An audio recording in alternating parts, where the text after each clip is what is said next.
Estamos de volta no Política Cruzada deste domingo, agora sim aqui no estúdio, já recebendo o deputado estadual Cristiano Caporeso, veio bater um papo com a gente. Deputado, muito bom dia, obrigado pela sua presença. Obrigado, Danilo, é sempre uma satisfação estar aqui, tenho certeza que a conversa hoje vai ser muito boa. Prazer é nosso. Deputado, o senhor foi até ao encontro do ex-presidente Jair Bolsonaro, claro, com autorização do Supremo Tribunal Federal para isso.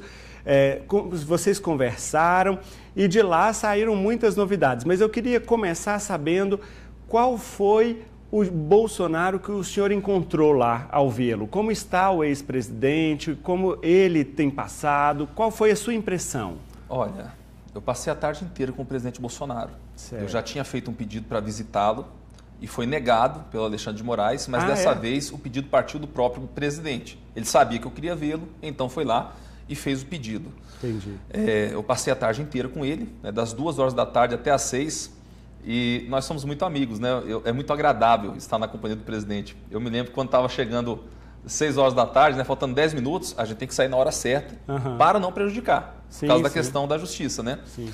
E aí eu levantei para ir embora, o Bolsonaro foi e falou assim: ô Caporeso, falta 10 minutos, espera aí, senta mais um pouco.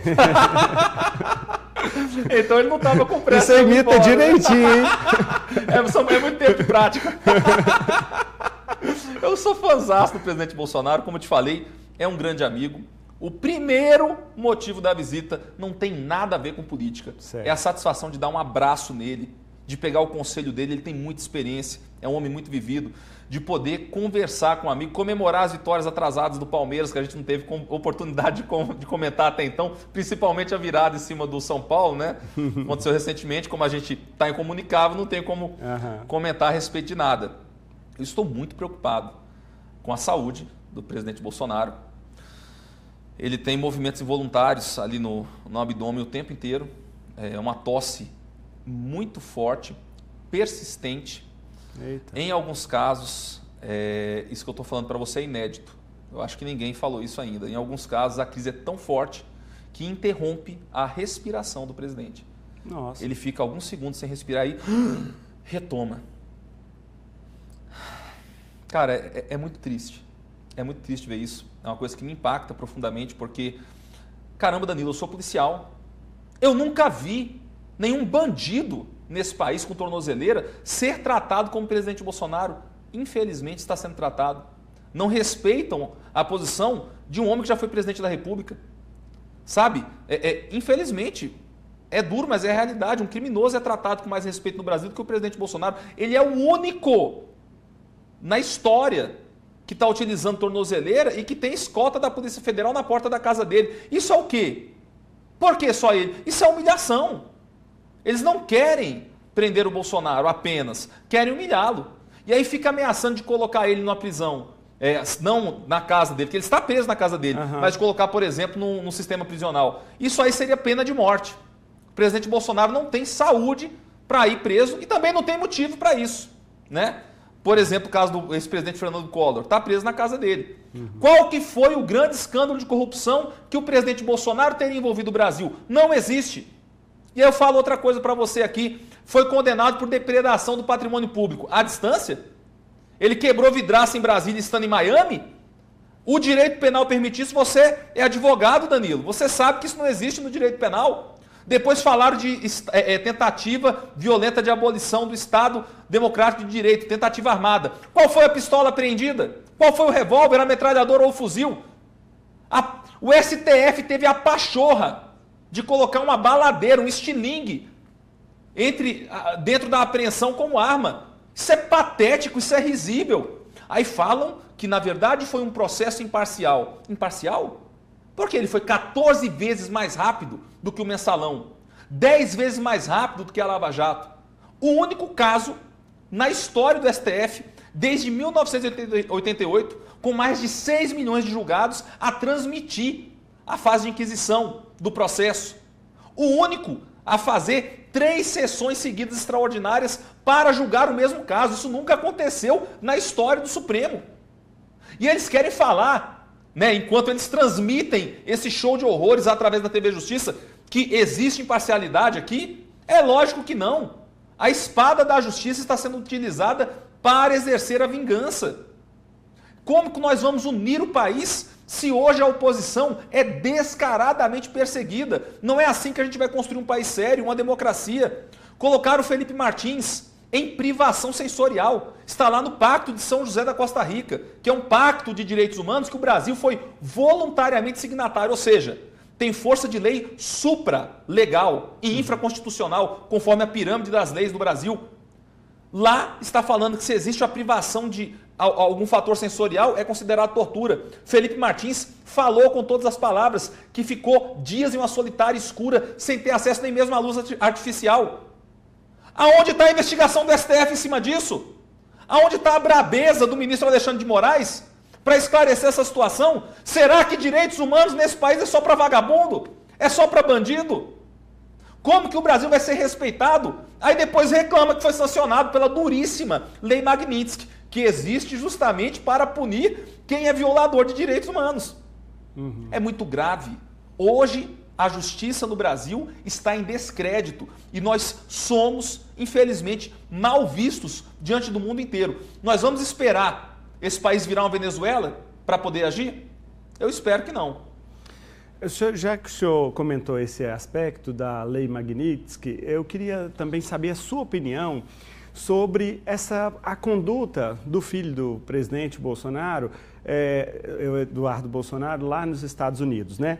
E eu estou dizendo aqui, a conduta, assim, na visão do senhor, qual foi o aspecto político, o resultado disso do ponto de vista político? Porque eu tenho visto alguns parlamentares, inclusive da oposição, dizendo que, na verdade, o movimento foi um prejuízo para a oposição. O presidente Lula acabou subindo na pesquisa, forçou um encontro com o presidente Trump, que a princípio foi positivo, né, coisas que eu ouvi nesses últimos dias, né? Inclusive, na segunda-feira, aniversário do presidente Lula, o presidente Trump mandou os parabéns, disse que ele é uma pessoa, enfim, essas coisas de política que tudo tem um símbolo. O senhor também, integrante da oposição no país, considera que esse movimento acabou saindo pela culatra no sentido de resultado? O resultado não foi aquele que vocês esperavam? Se o resultado não fosse o esperado, Alexandre de Moraes não teria sido sancionado. Eu quero esclarecer o que aconteceu aqui. Primeiramente, eu quero agradecer ao Eduardo Bolsonaro pelo trabalho que ele está fazendo nos Estados Unidos em defesa da nossa liberdade. O Eduardo Bolsonaro, ele saiu do Brasil com uma mala de mão, acompanhado da esposa e dos filhos, e não pôde mais aqui retornar, porque se abriu um processo contra ele no STF que pretendia prendê-lo. Então, para não ser preso, ele ficou lá. Porque hoje é assim. Existe prisão no Brasil por crime de opinião.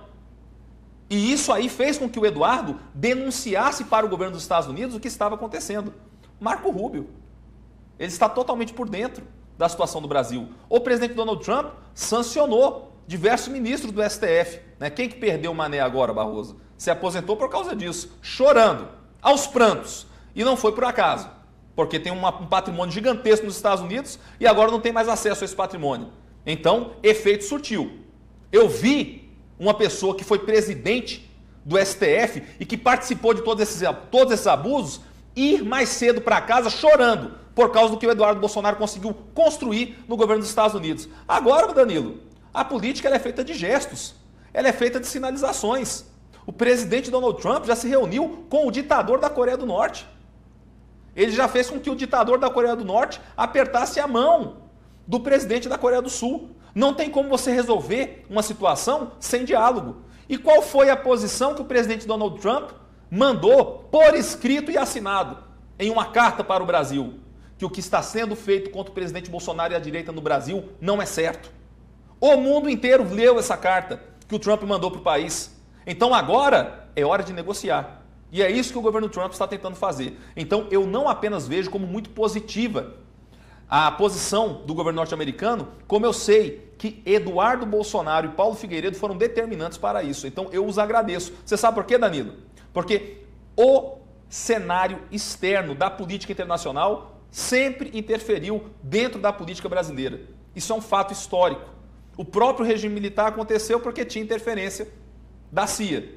E agora, tudo o que aconteceu por parte de sabotagem de algumas pessoas de dentro do sistema eleitoral brasileiro contra o governo Bolsonaro, saiu denúncia da USAID, do Biden, porque o governo Biden estava interferindo aqui. Não deveria ser assim, mas infelizmente o mundo não é perfeito. E o que eu percebo existe sim um interesse do governo norte-americano, liderado por Donald Trump, em manter o maior país da América Latina como uma democracia e não como uma ditadura. E hoje, infelizmente, nós somos uma ditadura do judiciário. Deputado, e o senhor também conversou com o ex-presidente Bolsonaro sobre as eleições do ano que vem. O senhor vai, então, ser candidato a senador? Olha, o presidente Bolsonaro me autorizou a falar que serão 2 vagas para o Senado em Minas Gerais e que certamente uma delas será minha. Eu recebo essa missão com um grande senso de responsabilidade. Os desafios que estão diante de nós são enormes. Tem gente que fala assim, Capureza, você vai contra o STF. Não. O STF é uma instituição republicana. Eu não quero ir contra o STF. Eu quero restaurar no STF o seu dever. Porque hoje eles não estão mais agindo conforme a missão constitucional. O ativismo judicial e a interferência através de uma concentração de poder injustificável tem servido para oprimir um lado político. E é sempre o mesmo, é o lado da direita. Outra coisa extremamente importante para o nosso país, nós precisamos reformular o Código Penal, o Código de Processo Penal, a Lei de Execuções Penais, para que bandido fique preso. Para que o Brasil pare de ser acusado de ser um país que dialoga com o PCC, que anda de braços dados com o narcotráfico internacional de drogas. Isso é um absurdo. Como que o Brasil vai para frente? Olha, eu sou de origem pobre. Eu recebia Bolsa Família, eu vivia na periferia. Eu já vivi no sertão do Rio Grande do Norte, no Nordeste. Eu sei que quem mais sofre à mercê da criminalidade, sob o jugo da criminalidade, são as pessoas mais pobres. Porque quem tem condição nesse país vai morar no seu condomínio fechado. Eu não tenho nada contra essas pessoas, mas não dá para você viver numa bolha, morando num condomínio fechado e acreditar que está tudo bem nesse país. Porque, infelizmente, o brasileiro já está sendo morto pela criminalidade na rua, de tal maneira que as pessoas ficaram insensíveis diante dos números escabrosos de violência no Brasil. Uhum. Deputado, e voltando à questão das eleições, então o presidente Bolsonaro deve lançar 2 candidatos do PL aqui ao Senado, sendo o senhor um deles. Essa segunda vaga, ele indicou quem poderia ser? Não, a segunda vaga está em aberto, né? Eu quero reafirmar que muita gente poderosa em Minas Gerais ficou chateado diante dessa declaração que eu fiz. É mesmo? Por quê? Porque tem interesse na vaga, né, Danilo? Uhum. Mas a questão aqui é o seguinte, quando eu tomei a posição e eu falei que o presidente subscreveu meu nome, a pessoa mais forte no quesito de proteger o pai, que é o Carlos Bolsonaro, comentou e compartilhou o meu conteúdo. É um amigo, uma pessoa que vai ser senador lá para o Santa Catarina, né? Tem muita gente incomodada dele chegar lá, chamando ele de forasteiro. Eu acho interessante, porque os valores do povo catarinense, que são os valores do conservadorismo, Deus, pátria, família e liberdade, são muito bem defendidos pelo Carlos. O Carlos Bolsonaro é um cara ganancioso? O oposto. Ele ficou 25 anos na condição de vereador para só agora estar concorrendo para o Senado porque ele sabe a importância da missão que ele tem diante de si. Se ele fosse uma pessoa que estivesse pensando em carreirismo político, por que ele não concorreu para deputado federal antes? Por que ele não concorreu para Senado antes? Porque voto ele tinha. Então, se ele está fazendo isso agora, é por amor ao Brasil. Então, ele tem o meu respeito e a minha admiração. O Renan Bolsonaro, que vai ser candidato a deputado federal, também compartilhou meu conteúdo. Ele esteve o dia inteiro comigo, eu, ele e o pai, conversando. Ele estava junto? Estava junto o tempo inteiro. Então, se eu estivesse falando bobagem aqui, ele seria o primeiro a me repreender. É um jovem que tem um futuro brilhante pela frente, tem uma grande capacidade. O Eduardo Bolsonaro também já declarou apoio 4 vezes ao meu nome para o Senado, abertamente, e é uma pessoa que tem a minha admiração e que tem a minha lealdade. Por que o Carlos não vai pelo Rio? É uma questão política, né? É uma questão política.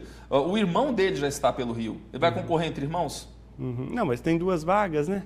Não, mas eu acho que se tivesse um Bolsonaro para cada estado seria bom demais. Até eu iria fazer campanha e tirar meu time de fora aqui em Minas Gerais. O senhor iria para onde?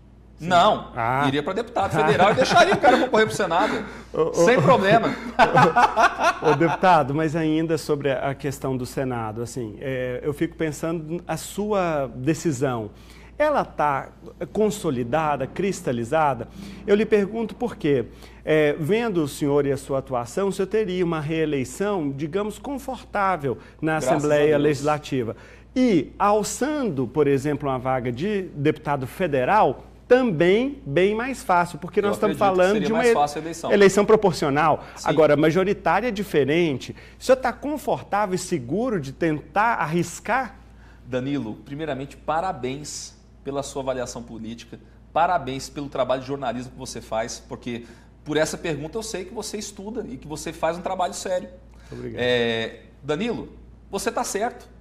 Seria muito mais fácil para mim concorrer para deputado federal. Seria muito mais fácil para mim concorrer para deputado estadual. Mas isso só mostra que eu estou nessa, não é pelo poder, é por vocação, é por propósito. Eu não quero parecer arrogante aqui. Não existe ninguém em Minas Gerais que possa fazer o trabalho no Senado Federal que eu vou fazer. Isso é vocação. Vocação vem do verbo latim vocare, que significa chamado. Eu tenho um chamado dentro do Senado Federal que eu sei que outras pessoas não têm. E eu também não quero ser arrogante aqui, mas vou falar a verdade. Não existe ninguém no estado de Minas Gerais mais à direita do que eu para assumir essa missão. E é por isso que eu estou colocando uma eleição fácil para deputado federal em jogo para poder não viver de sonho, mas sim fazer a diferença. E quem vai decidir é o povo de Minas.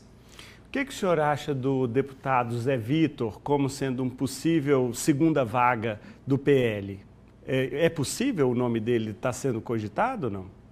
Olha, Danilo, isso aí é uma coisa que é uma decisão totalmente do presidente Bolsonaro, então... Mas vocês não conversaram sobre isso, não? Não, seria sem sentido eu ficar conjecturando, uma vez que eu sei que seria apenas um palpite vazio. Eu sei me colocar no meu lugar. Quem tem o capital político do PL é o presidente Bolsonaro. Então é ele que vai decidir. Agora, é uma preocupação também com a chapa majoritária, né? Quem que é o candidato ao governo de Minas do Bolsonaro? Então, até o momento não tem. Isso não é uma preocupação para o senhor? Porque, por exemplo, os candidatos ao Senado são muito vinculados ao candidato ao governo. O senhor não é uma candidatura isolada, sem um palanque, por exemplo, de governo, não pode ser um problema? O presidente Jair Bolsonaro ele foi eleito sendo alguém rejeitado pela classe política e até pela classe artística. Ainda assim virou presidente. Uhum. O povo de Minas conhece o meu trabalho. Graças a Deus eu fui muito bem votado. Eu recebi voto em todas as regiões de Minas. E o meu nome cresceu muito depois que eu me tornei deputado. Então, as pessoas sabem o que elas vão conseguir confiando em mim, essa missão. Isso para mim é suficiente. Eu sei que a maior parte da política tradicional, ela sempre faz amarrações. Eu quero vir para Senado, mas eu quero ter um carguinho no governo. Eu quero, quem sabe, indicar um vice para o governador e assim eu consigo deixar um braço lá dentro. Olha, se for possível ter uma composição, que seja. Mas isso não pode ser o objetivo. A gente não pode agir politicamente como a velha política, que sempre age pensando no seu interesse pessoal. Nós precisamos ter aliança por valores e não por amarração de bastidor. Isso tem que mudar. Mas o senhor acha que o presidente Bolsonaro vai ter um candidato a governador em Minas? Isso é uma coisa que só depende dele. Uhum. A verdade é que hoje ainda não existe nenhum candidato ao governo que tenha fechado apoio com o presidente Bolsonaro. Isso está totalmente em aberto. E o Cleitinho?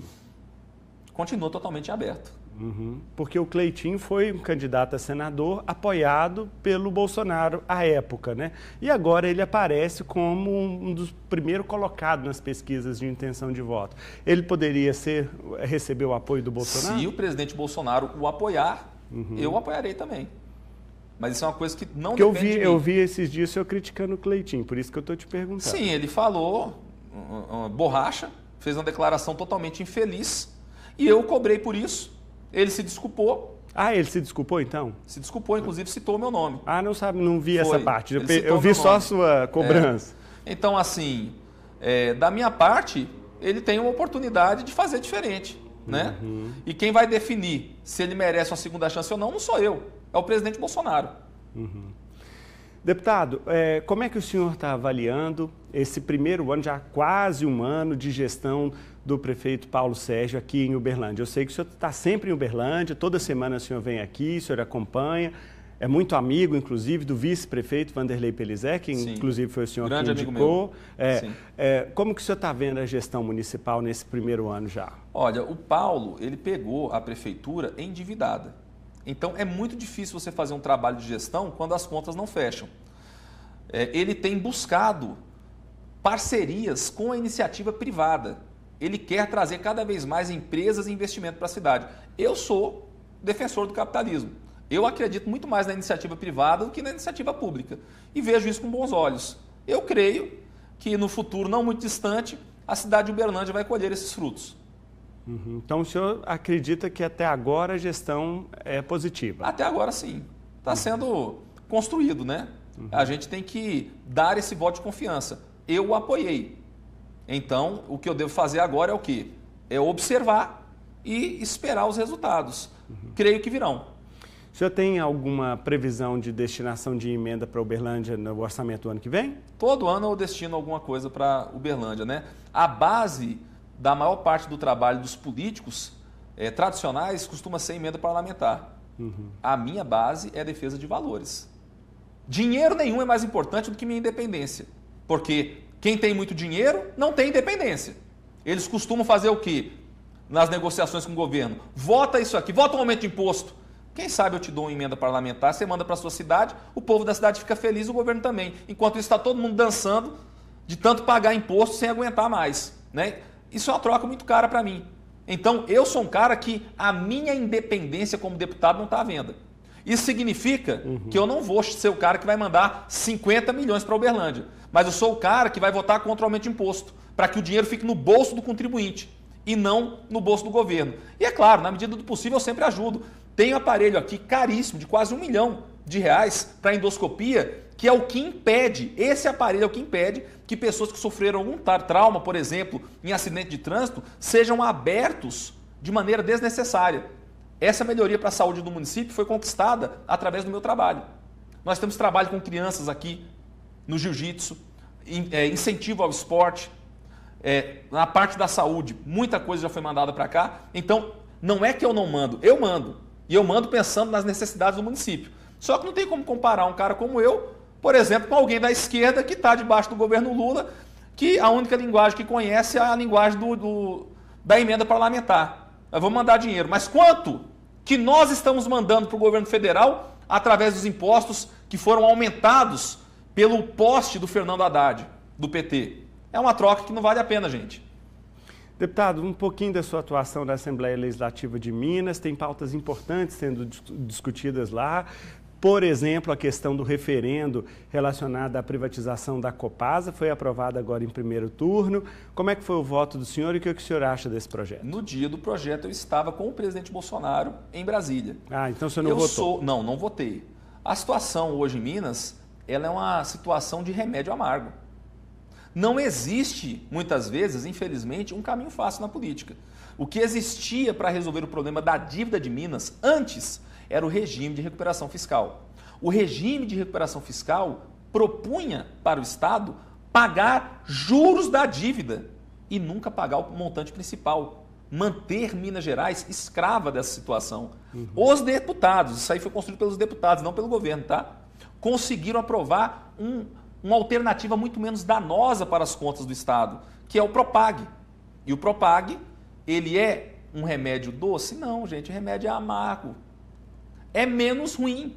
Com o Propag, a gente consegue pagar a dívida e não os juros dela. E com isso libertar a máquina pública dessa prisão e com isso, é claro, cobrar menos impostos do povo mineiro. Mas, infelizmente, isso passa pela privatização de algumas empresas. Não tem como fingir que você está lidando com uma criança, você vai dar um chá de boldo e vai falar que o chá de boldo não vai amargar. É o menos ruim. Não tem alternativa fácil para Minas. Não tem caminho bom. Só tem o caminho péssimo e o ruim. Com qual você fica? O povo não pode ficar vivendo de ilusão. Mas a questão que você votou na Assembleia foi uma exigência que está na Constituição do Estado de fazer o referendo popular para caso de privatização das empresas públicas estaduais, a exemplo da Copasa. E o projeto do governo é para tirar essa exigência e poder fazer a venda, a privatização, sem a consulta popular.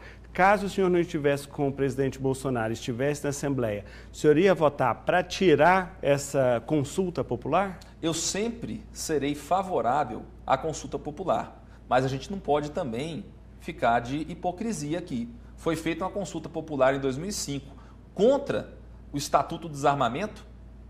A população falou que queria permanecer tendo acesso ao direito de se proteger com as armas de fogo e mesmo assim o governo Lula, em sua primeira gestão, ignorou o referendo popular e aprovou o Estatuto do Desarmamento.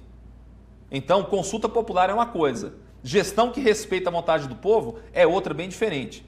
O que o governo tem argumentado, e aqui eu não estou tomando posição, eu estou falando qual que é a argumentação técnica. Eles estão dizendo que não conseguem aprovar a privatização da Copasa sem derrubar o referendo. Esse é o argumento do governo. E se não for feita a privatização da Copasa, segundo o argumento do Estado, não seria possível aderir ao Propag, que é o que vai salvar as contas do Estado. Então, o que eu estou explicando? Que é um contexto extremamente complexo e que não adianta eu tentar tratar isso de uma maneira supérflua, superficial, como se fosse alguma coisa simples de ser resolvido. Outra questão polêmica foi lá na Assembleia envolvendo essa negociação do Propag, deputado, foi relacionada à venda dos imóveis do Estado, né? Uma lista gigante de imóveis aqui em Uberlândia. Também faz parte do Propag isso daí. Exatamente, faz parte do Propag, tinha um monte aqui, alguns que eu lembro. O prédio da antiga 16ª Delegacia da Polícia Civil, da 9ª RISP, enfim, vários prédios públicos do Estado estavam nessa lista e a Assembleia também não gostou muito. Como é que o senhor avalia nesse caso? A gente não gosta. Não tem como você gostar. Você está abrindo mão do patrimônio do Estado. Como é que isso vai ser bom? Você está sendo obrigado a entregar empresas do Estado para a gestão do governo federal contra a vontade. É o que eu falei, ninguém gosta de tomar remédio amargo. Mas o que você prefere? Ficar doente? É difícil. É uma situação difícil. Eu mesmo sempre terei que avaliar caso a caso. E pedir, inclusive, um máximo de auxílio jurídico para poder tomar a decisão certa. Porque não é fácil essa decisão que tem que ser tomada. E eu também fico muito preocupado com o tipo de privatização que tem sido promovido pelo governo Zema. Por exemplo, um exemplo de privatização através da modalidade de concessão. Quantas rodovias foram colocadas em concessão para a iniciativa privada em Minas Gerais? Nós temos aqui de Uberlândia para patrocínio. Todo mundo sabe que precisa duplicar essa rodovia. Está sendo duplicada? Não. Mas um pedágio de 12,50 está sendo cobrado. Dois, né? Dois pedágios. Então isso é um absurdo. Outra coisa, lá no sul de Minas, são vários exemplos lá, Danilo, mas eu estou falando daqueles locais que eu mais usei na condição de motorista. A rodovia que liga Ouro Fino a Pouso Alegre. Danilo, o único melhoramento que a concessionária fez foi construir uma praça de pedágio. Eles não pintaram nem as faixas da rodovia, não fizeram acostamento. Aí eu vejo isso daí, qual que é a motivação que eu tenho de defender o tipo de privatização do governo Zema? Porque eu defendo a privatização, mas isso aí não é privatizar, isso é entreguismo. Isso aí queima o filme daqueles que acreditam na iniciativa privada. A privatização ela precisa ser com muito cuidado, né? Lógico, não que ela é ruim. Não que é ruim, exatamente. Deputado, já que nosso tempo está acabando, a principal pergunta eu deixei para o final. O que o presidente Bolsonaro falou sobre o candidato dele à presidência da República, já que ele não pode em função da inelegibilidade? Em primeira mão, o presidente Bolsonaro me revelou que para a presidência da República, no ano que vem, o candidato será Jair Messias Bolsonaro. Eu estou com ele. Mas deputado, vamos... Danilo Gentili. Coloquei você pro SBT. Danilo Cacheta. Deixa eu te falar um negócio. Mas eu gosto muito dele. O Danilo Gentili é engraçado. Falta 11 meses para a eleição. Muita coisa pode mudar até lá. Mas tá parecendo Lula aquela época de ficar insistindo até a última hora e botar o Haddad. O que o Lula é hoje? Mas então está repetindo a estratégia do Lula. Não é questão de repetir estratégia. É questão de entender como é que funciona a realidade. 11 meses é muito tempo. muita coisa pode mudar. Nós temos ao nosso lado o presidente Donald Trump. Nós temos um contexto geopolítico na América Latina onde o maior ditador e narcotraficante da América Latina, que é Nicolás Maduro, provavelmente até lá vai cair. Será que as pessoas do narcotráfico no Brasil ficarão confortáveis de ver Maduro preso ou morto? Será que a situação lá não vai mudar para o lado de cá também? Muita coisa pode rolar. Eu acredito sim que o governo Donald Trump está trabalhando ativamente para que o presidente Bolsonaro possa concorrer. E por qual motivo ele não concorreria? Qual foi o crime que ele praticou? Uma vez que todas essas condenações do STF não têm sustentação em argumento jurídico nenhum. Eles não param de pé. Você pode falar aqui qualquer condenação dele, que eu vou rebater nesse exato momento, juridicamente. Não é com coração, não, é com técnica. Então, não tem por que Bolsonaro não ser candidato. Eu não vejo motivo. Uhum. Mas se acontecer de ele não puder ser o candidato, vocês não acham que talvez vai ser tarde demais para colocar uma pessoa e aí aconteceu Danilo, o que aconteceu com o Haddad, por exemplo? Você tem que entender o seguinte, Danilo. Existem pesquisas eleitorais. Lula tem total consciência que um único nome hoje capaz de derrubá-lo se chama Jair Bolsonaro. Tudo que o PT quer é que a direita comece a apoiar um dos governadores ou um outsider, porque eles estão fundamentados em pesquisa. Eles sabem que essa é a maneira mais fácil de permanecer com o poder. O nome que as pesquisas falam, que tem a chance de vencer Lula, se chama Bolsonaro. Não tem outro. Matematicamente não tem. Uhum. Nem com o apoio dele. Nem com o apoio dele. Porque, por mais que o presidente Bolsonaro tenha uma grande capacidade de transferência de voto, uma coisa é a capacidade de transferir voto, outra coisa é ser ele próprio. Né? Tá certo, este é Cristiano Caporeso, deputado estadual do PL de Minas Gerais e um pré-candidato ao Senado Federal. Ainda é pré-candidato, né? Com certeza, pré-candidato ao Senado Federal. Agradeço Obrigado ao pela espaço presença, você. Peço que o telespectador possa acompanhar o nosso trabalho através das redes sociais do Cristiano Caporeso, com 2Z. Provavelmente vai aparecer aqui, né, Danilo, meu nome. Vamos colocar. Ou do Caporeso DM, Instagram. DM é de Direita Minas, tá, pessoal? Acompanhem, cobrem, porque o preço da liberdade é a eterna vigilância. Que Deus abençoe a todos vocês. A direita vive em Minas Gerais. Muito obrigado, deputado.